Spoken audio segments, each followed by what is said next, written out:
आपण मैंने निश्चित भाव में उपभोग करेंगे टी करताली दे उत्साहित आहरी अधिक करवा आम गहन मंच उपस्थित अच्छा बहुत समय धरी जहांकर माने समय मूल्य बहुत अधिक किंतु आम जहां को मूलर पाइचे वर्तमान मु निमंत्रण करी आम ये माटीर सुयोग्य संतान मोर चिर नमस्य पूज्य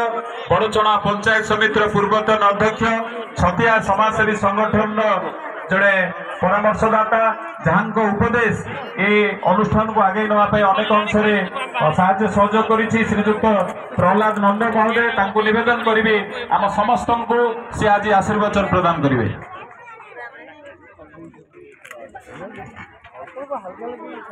छतिया सामाजिक संगठन तृतीय वार्षिक उत्सव संचालक सदैव दिलीप बाबू उपस्थित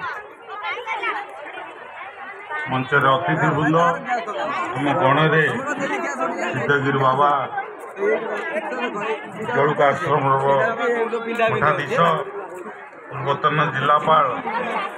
केन्द्रापड़ा एवं पूर्वतन पंचायत